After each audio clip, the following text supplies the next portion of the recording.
working? No? Okay, now. Sorry. Well, no, I tell you that I have no PowerPoint, so I try to be quite brief on my presentation, and then we can open for the general debate. I start my presentation by some general ideas, and then I focus on the experience of Barcelona, drawing some of concrete examples of citizen involvement and participation.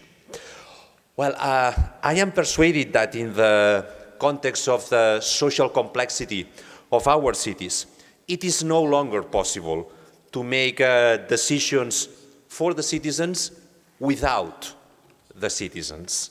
So in other words, we can say that there is no representation without participation. If our aim based on a green political view is shaping policies for the common good, then we have to create those ways to involve citizens, communities, and social organizations in the building of these common good policies.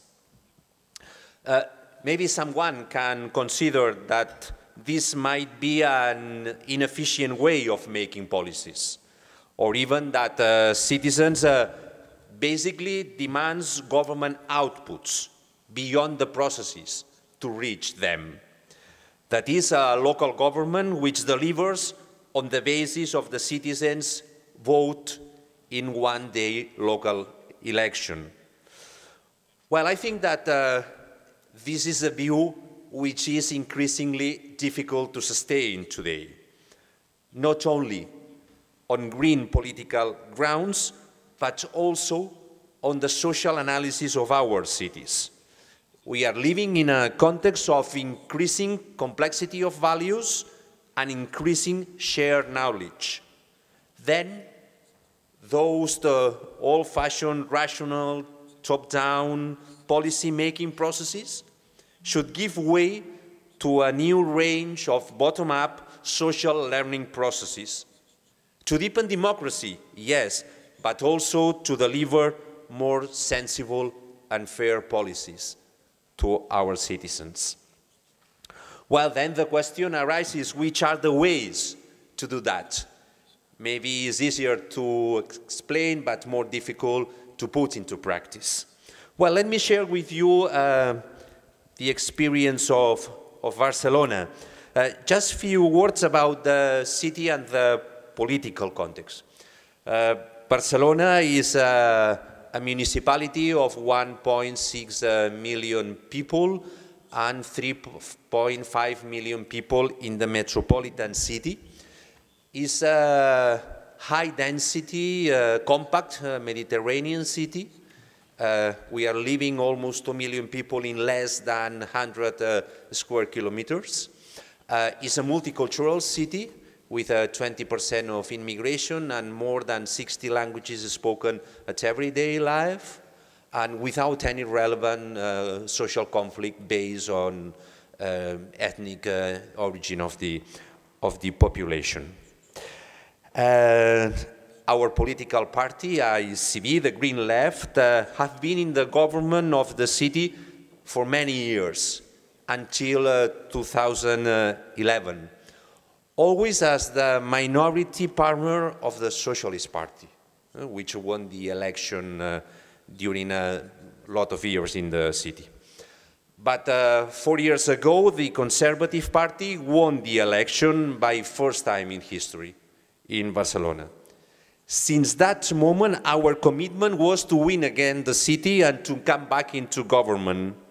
However, not as the minority partner, but leading the council. And we got it. Just 3 months ago, a new broad confluence within which the Green Party is playing a key role won the election, and we are now leading the council. We are now leading the local government of Barcelona.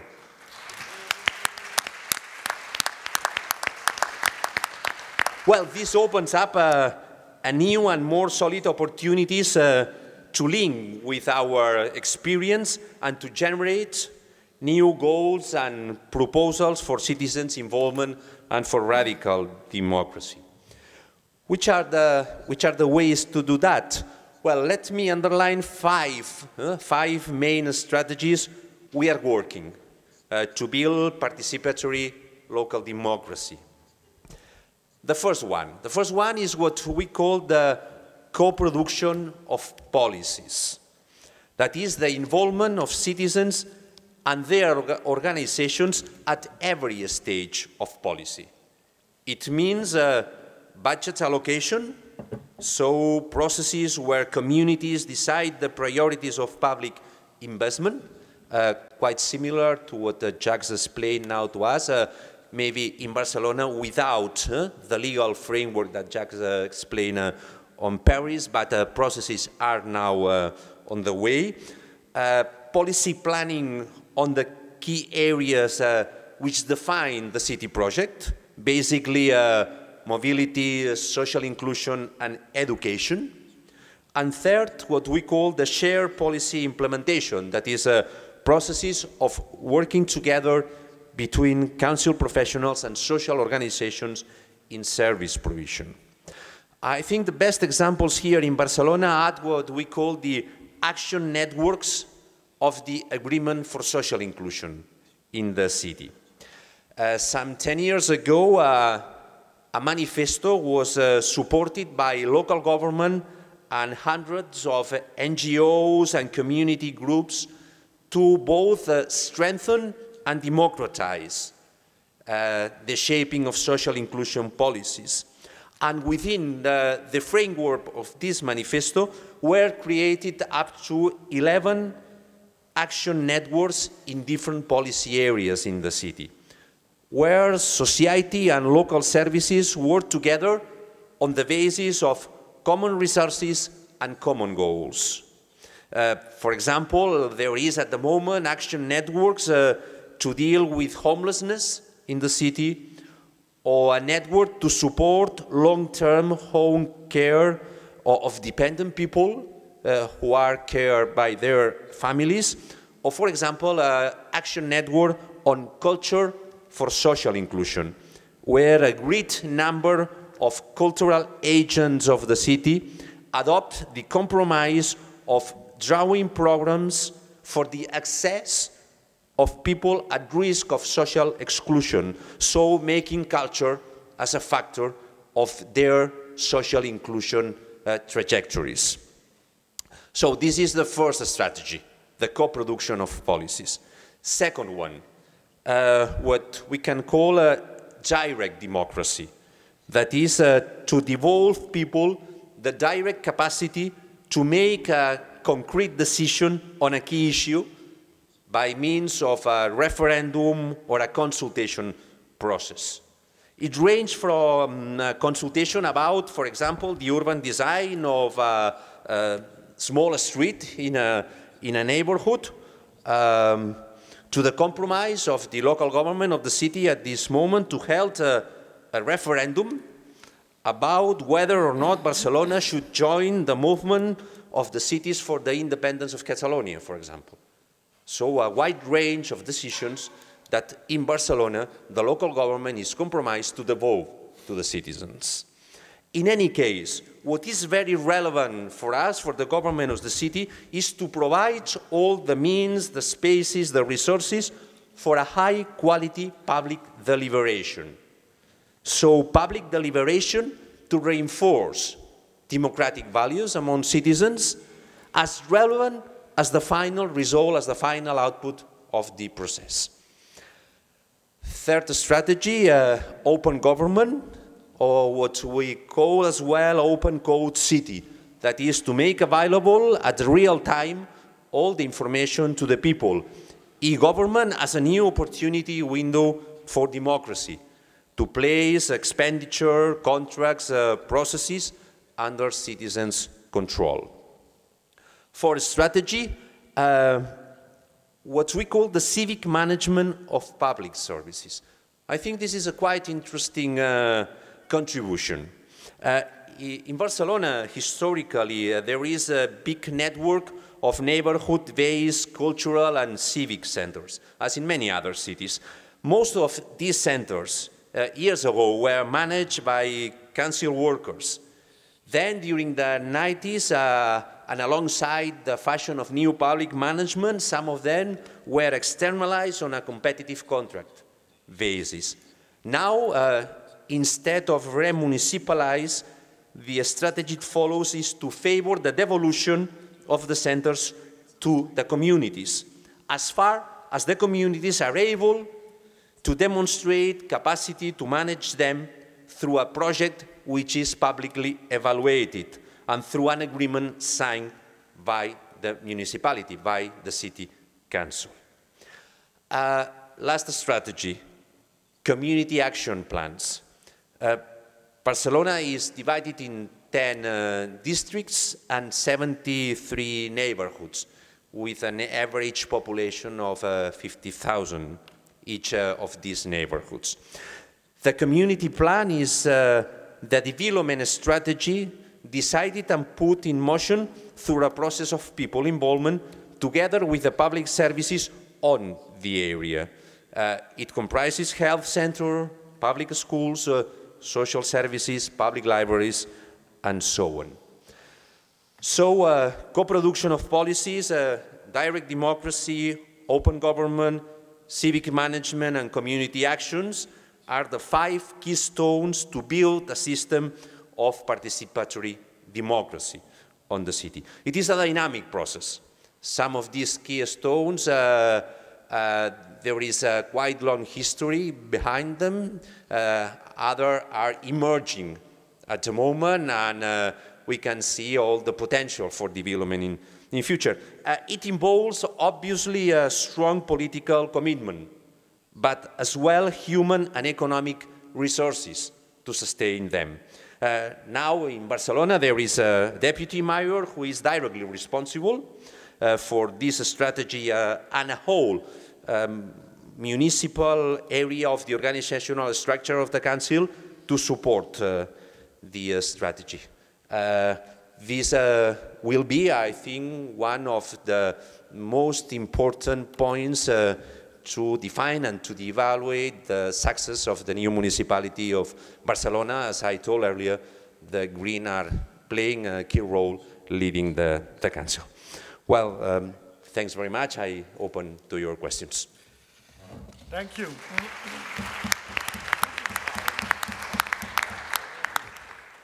Okay, so same game. We are almost on time, I think. So, Maria, do you want to interact? You can, Yeah. Okay. Come and sit with us. Come and sit with us. Great speech. A lot of interesting, and congratulations on the election, actually. I think it's interesting with this. I go back to your beginning of your speech, and you said it's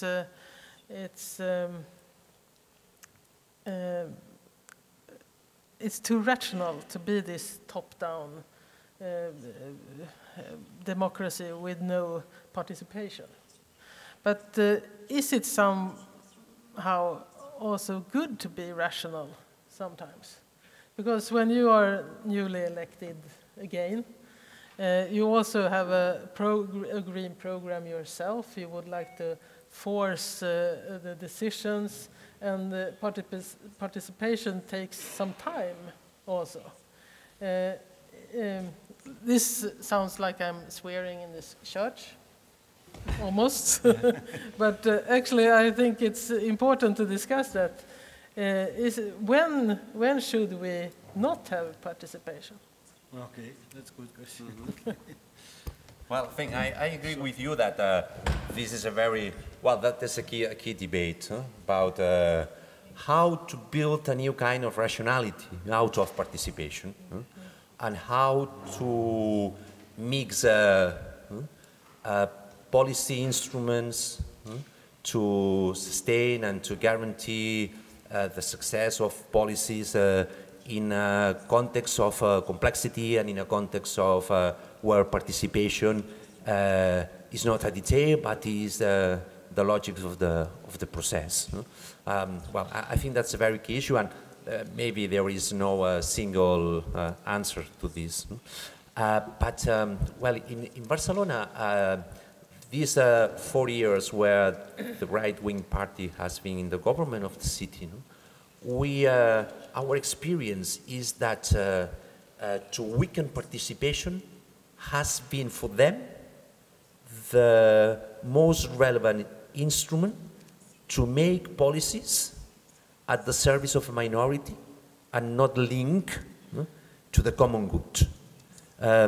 So there is a direct relation between what and how, between the policy process and the result of the process. So now our aim is how to devolve power to the people in order to make policy sensible to the common good. But, yes, I agree with you.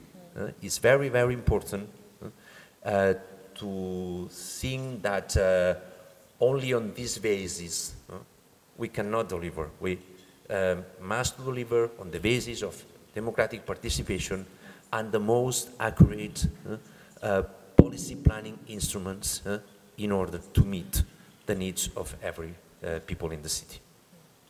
Okay, thank you. Jacques?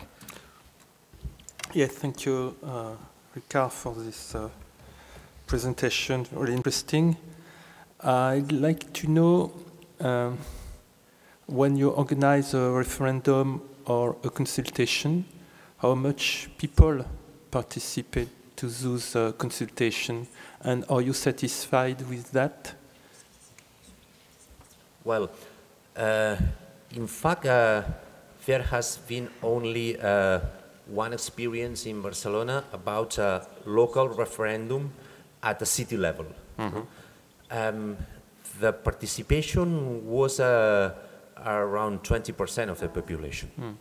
So it's a very low level if we compare with municipal or any other election. But this has been the decision which has involved more and more citizens by large, if we compare with any other kind of decision. So I think a referendum as a relevant policy instrument to make decisions, but under two considerations. One is that sometimes questions are too complex to put in a yes-no dichotomy. So we have to elect very well which is put on a referendum. And as I said before, I think it's very, very important the quality of the public deliberation before the vote of the people. And then on this basis, well, the percentage of the people participating is important, but maybe it's not the key question. Maybe a participation of the 20% of the population, it seems low, but I think if deliberation has been high quality, if this issue is perceived as a key issue for the everyday living of the citizens, then referendum could be a very good instrument. Okay, thank you very much. So I guess you have been impressed, as I have been, by the lot of experience, and I think the slogan "Greens deliver." It's a true fact through all these cases we have heard. Now I think it's time to give you the floor. We're still 25 minutes in front of us. I heard that there is some microphone there, so thank you very much to help us in this debate, and I see already. Okay, I will start from the left side, so the lady first rank, then we go like this, and then we start this. Try to be short and question it. If you can present yourself, it will be good. So who is the, this gentleman there on the left? No, it's a lady first. If you can just say who you are and if you have a special responsibility in one city or another. Does it work? Yeah. So I'm Gabor Erős from Hungary. I'm a local councillor in the 8th district in Budapest, and I represent the Dialogue for Hungary party, one of the two green parties. Anyway, so my question would be about an issue that has been already discussed by you, but I would like you to elaborate a bit more about how to get involved those social groups which are usually excluded from those, all those democratic or participatory processes, such as the immigrants, the poor, the working class, or also the children, which for us Greens as a future generation, as the future generation are very important. So what are the techniques that you use to get them involved and participate? Thank you. Okay, thank you. We go forward with some other questions, then you're not obliged to reply to all questions. You will divide. Yes, the lady there, yeah. Je suis Cathy Mathieu, je représente le conseil communal de Courtrai en Belgique. Je pose ma question en français parce que mon anglais est trop mauvais. Nous sommes à un stade embryonnaire de la participation, mais je me demande très concrètement, c'est pour le maire du 2e arrondissement, comment vous faites pour que la réunion se passe déjà en soi de manière démocratique et que vous arriviez je ne sais pas combien de gens participent à ce agora de participants, mais pour que ça se passe bien, parce que chez nous, je dois dire que les discussions sont assez houleuses et on n'arrive vraiment pas à un résultat très vert dans leurs conclusions. Alors je ne sais pas si vous avez quelqu'un qui dirige vers l'idée verte ou pas, je ne sais pas. Okay, good question.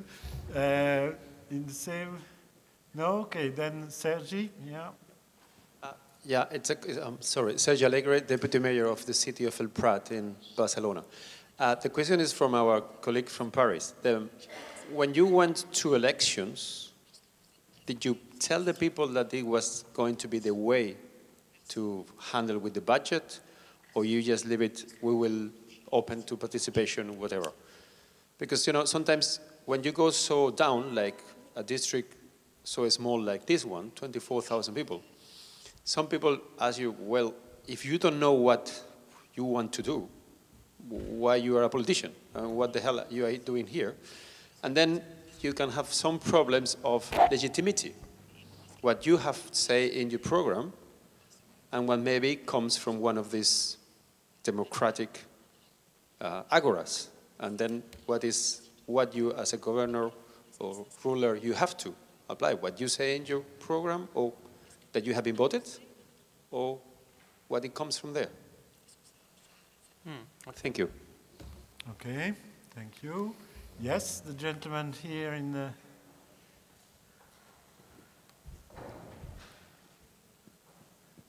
Hi, thanks for your presentations. My name is Mark Ruskell from the Scottish Green Party.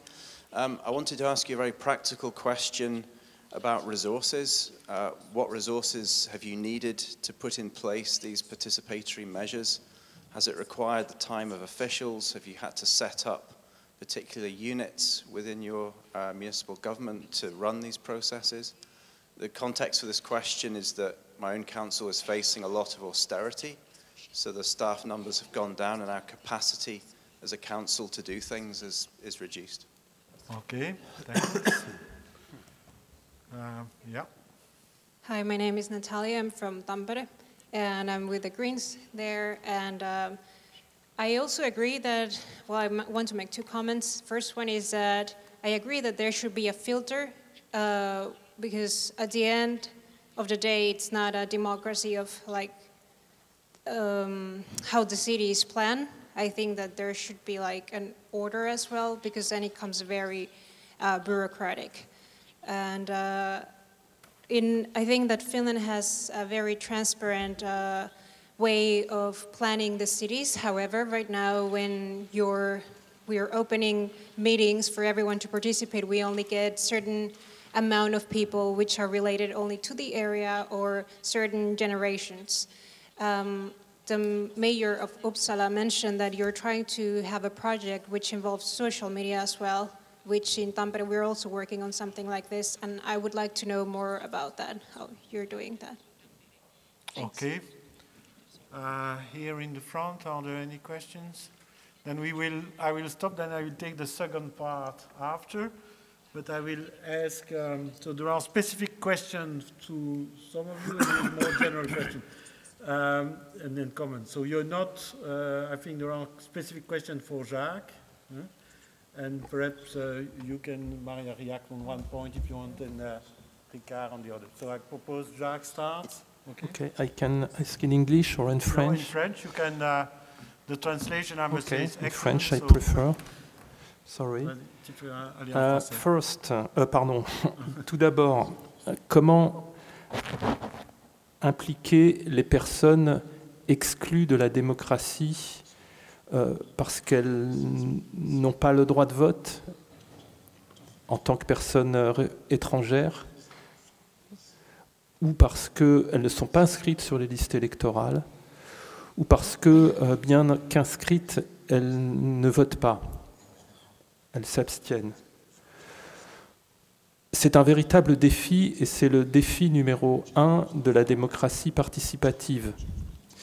Et c'est bien parce que l'on observe que le taux de participation aux élections représentatives desquelles les élus tirent leur légitimité, qu'il a fallu instaurer pour une participation au quotidien, au fil de l'eau, au fil du mandat, et non pas une fois tous les 5 ou 6 ans, une participation des habitants, et notamment de ceux qui ne votent plus, puisque on sait par exemple qu'en France, selon les élections, le taux de participation c'est environ en moyenne de 60%, c'est-à-dire que 40% des inscrits ne votent pas. Mais quand on enlève ceux qui ne sont pas inscrits, pour les raisons que je viens d'évoquer, les élus dans les démocraties occidentales sont assis sur une légitimité bien faible. Et cela est questionnant. Et donc l'idée de la démocratie participative, c'est de redonner envie de politique en essayant de montrer aux citoyens que ça sert à quelque chose, que les élus, ce ne sont pas des petits dictateurs à durée déterminée, comme on le voit très souvent. Je suis élu pour mon mandat, je fais ce que je veux, vous n'avez rien à dire, et si vous n'êtes pas content, vous ne me réélisez pas. La fois suivante, eh bien c'est pour contrer ce genre d'idée la démocratie participative existe par essence. Alors quand j'ai dit ça, je n'ai pas répondu encore à votre question, mais avoir cette situation en tête nous oblige à faire un effort particulier vers ce public. Et cet effort particulier se traduit notamment par des communications très dirigées vers ces communautés, notamment vers les centres sociaux où les élus se rendent avant les participations au vote sur les actions participatives, que ce soit les budgets ou la participation au conseil de quartier, pour inciter ces personnes à venir. Nous avons aussi envisager un système de garde d'enfants pour que les parents puissent venir assister au conseil de quartier, pas forcément en tant que conseillers qui siègent comme un conseil municipal, mais dans le public pour pouvoir interagir avec les conseillers. Bref, ce défi est très important à relever. Effectivement, dans le processus du budget participatif mis en place à Paris, peuvent voter toutes les personnes en âge de comprendre ce pourquoi elles votent, c'est-à-dire les enfants dès qu'ils savent lire. Donc on associe aussi les enfants à ces participations, et cela nous paraît important pour les générations futures. Je vais répondre un peu plus rapidement aux autres questions qui... Oui, la question qui est absolument essentielle. Qu'est-ce qui se passe si, au cours d'une réunion, alors que j'ai été élu pour essayer de faire rentrer du végétal au cœur d'un arrondissement très dense comme le 2e arrondissement de Paris, en plantant des arbres, en créant des petits squares partout où c'est possible, en faisant des murs végétalisés. Qu'est-ce qui se passe si au cours d'une réunion, et cela arrive, une personne me dit « Mais moi, je n'ai plus de place pour garer ma voiture, je souhaite qu'on investisse dans la création d'un parking. » Alors là, j'explique que, ce que je disais tout à l'heure d'ailleurs, que la démocratie participative complète la démocratie représentative, que j'ai été élu sur la base d'un programme, que j'ai un mandat pour réaliser ce programme et que mon mandat, c'est de planter des arbres et donc que je n'inscrirai pas la question du parking au budget participatif parce que cela n'est pas conforme à l'engagement que j'ai pris auprès des habitants lors de la campagne électorale. Et je le mets en débat et je l'assume. Okay. Je pense qu'il faut être clair avec les citoyens. Très bien. Maria. It's like we listen at you, but not on all of you. Or what? But anyway, we got some good questions. First, I will start with the last one. If we have any setups, any special units for working further on, moving this further. And actually, in Uppsala,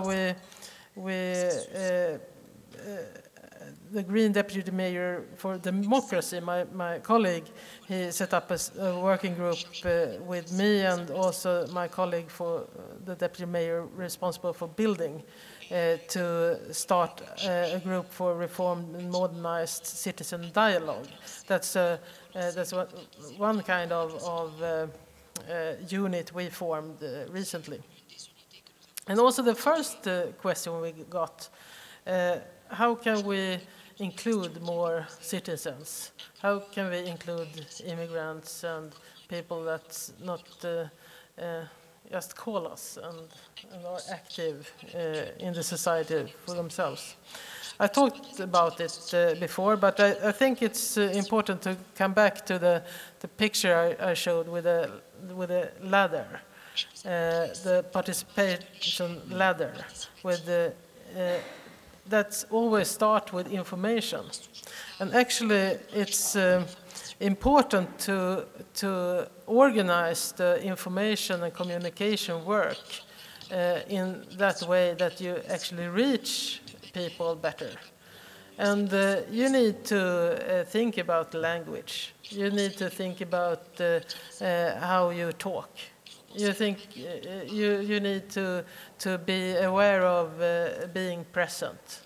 You need to show that everybody actually can participate. Because I think that we politicians, we are in a way so very good. So we are too good to people don't understand that they actually can participate all the time. And they maybe don't want to. And we want them to. So we have to tell them that we want them to. I think it's the improving the work with communication we need to be more interactive and accessible. And we need to use new tools and old tools, both online and in real life. And I don't think we have a special way to communicate or make people that's immigrants, for example, participating. It's the same with all kind of with the citizens. If you think that you want all to be participating, you need to use the same methods but in different ways. You don't talk with the kids, with the children, in the same way that you talk with elder people. You don't talk with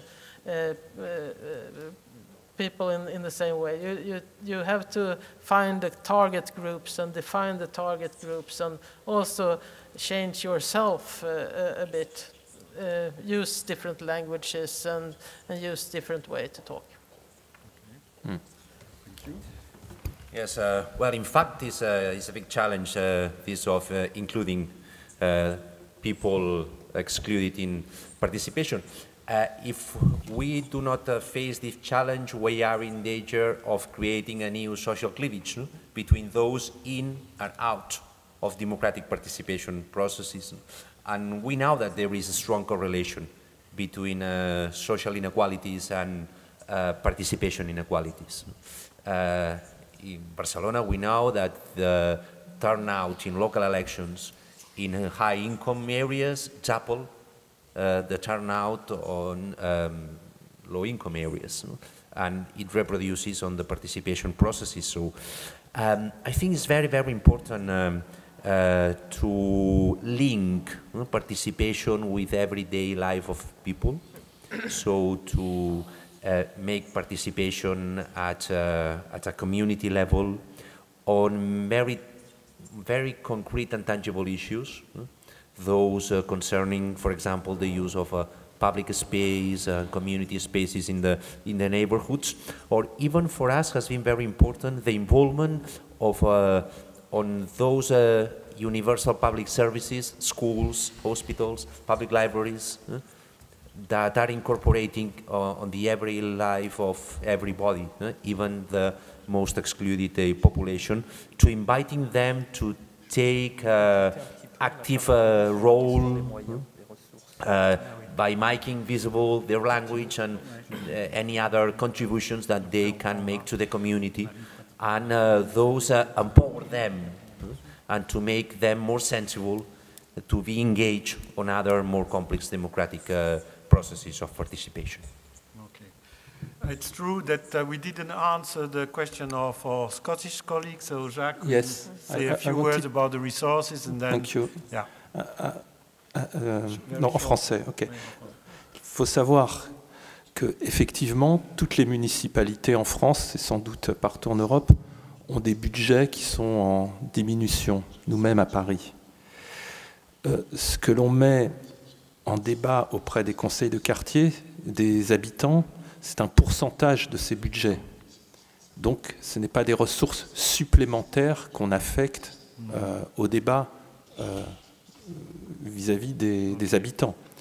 En revanche, c'est vrai que ça demande un engagement particulier et très fort de la part de l'administration.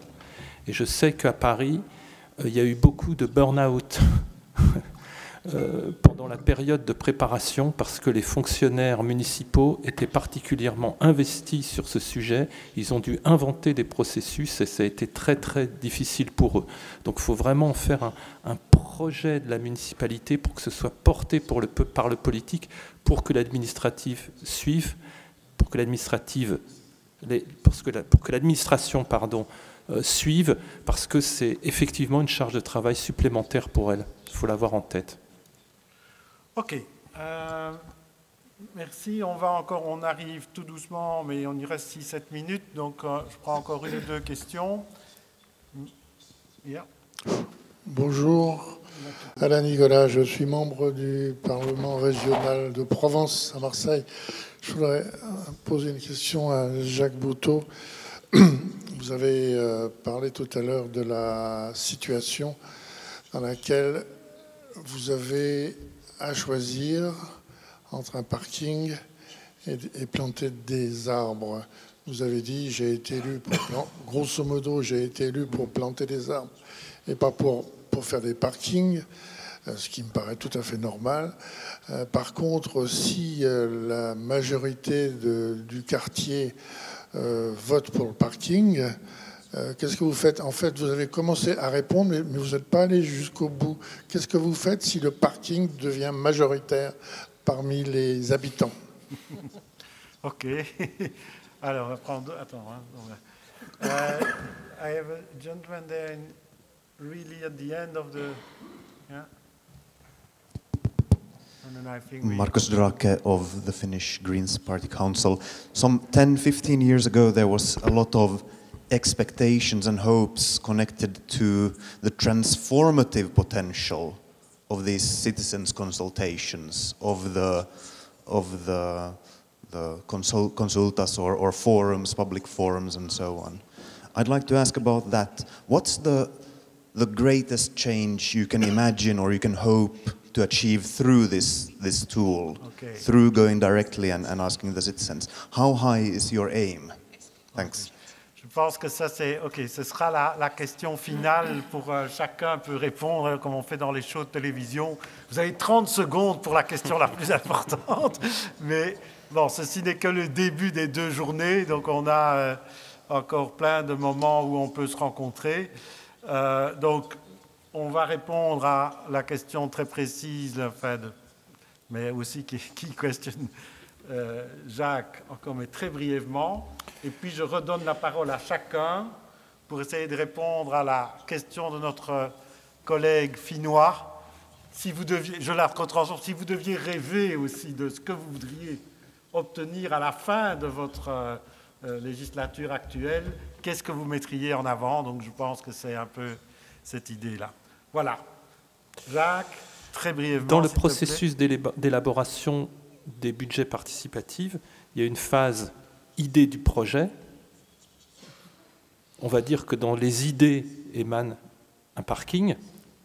Il y a une deuxième phase, analyse des projets, où les services techniques analysent la faisabilité du projet et à laquelle participe le politique. Donc, à cette phase-là, moi, je tire un trait de plume sur le parking. Et ensuite, dans la phase agora citoyenne, je reviens vers les habitants et je leur explique pourquoi j'ai tiré un trait de plume sur le parking. On n'en est pas encore arrivé là, puisque les gens qui participent à l'élaboration de ces budgets sont aussi ceux qui m'ont élu un an plus tôt sur une base politique claire. Donc le projet, logiquement, ne deviendrait pas majoritaire en 2 ans. Mais je suis prêt à l'assumer et à revenir vers les habitants dans la phase démocratique élective plus tard pour assumer de perdre une majorité sur la mise en œuvre d'un projet qui me semble contraire à l'écologie politique. Voilà. La politique est aussi faite de confrontation. Donc, et de conviction. Et de conviction, absolument. Maria, your final word from your side, trying to answer to the challenging question of our Finnish Green colleague. It's not an easy question to answer actually, but I think the goal is obviously to increase participation in many different ways. Increase them in the normal elections, increase them between the elections. I think it's also very important to increase or not increase maybe, but to develop our way to make politics, to make sure that our intentions to have this participation with the citizens actually work, that we don't say that we have a consultation if it's only information, for example. So I think it's more hard political work that have to be done, actually. Okay, thank you. Ricard? Well, I think my dream is everyday democracy. I mean, involving the everyday life of people. You may remember the old green slogan, think global and act local. I think we have to move to think and act local, both. Think local means is making people as a real conscious agents of their everyday life, getting involved as much as possible in order to makes cities more fair, sensible, ecological places to live in. And I am persuaded that the only way to do that is by deepen everyday democracy. Okay, thank you. Jacques? Oui, moi je m'inspire beaucoup dans mon action de la pensée de Murray Bookchin, qui parlait de municipalisme libertaire, dans laquelle il dit que la politique, c'est se mêler de ses propres affaires et agir au quotidien pour le bien commun. Donc, l'idée de la démocratie participative, c'est de redonner envie de politique. Avec les budgets participatifs, on va un peu plus loin parce qu'on donne des leviers réels, concrets pour agir. Et donc, moi, si j'ai un objectif, c'est de réhabiliter l'idée de la politique, de l'engagement citoyen, de faire acte de pédagogie citoyenne, d'expliquer à tous les citoyens que la politique, ce n'est pas quelque chose de sale, de forcément corrompu, mais que c'est un de nos biens communs essentiels qu'il est impératif de faire vivre au quotidien, parce que la démocratie, au regard de l'histoire, ça peut être quelque chose de bien fragile, et que plus on l'use, plus on s'en sert, plus on l'utilise, moins elle s'use et plus elle se renforce. Et donc c'est pour renforcer l'idée de la démocratie, pour associer le plus grand nombre aux décisions qui le concernent, que je suis moi aussi un amoureux de la démocratie participative. Parfait. Eh bien, je pense qu'on peut vous applaudir chaleureusement tous les trois.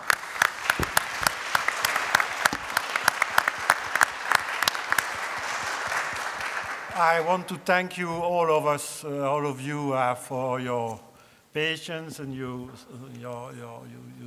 were there very listening very carefully. I have, on behalf of the organizer, a short presents, these Belgian chocolates. So for the three of you. And I have a fourth packet, and I would like to give this packet to the translator, because I want to thank you very much for the work you have done. Thank you. So thank you. See you in the next session, and thank you very much.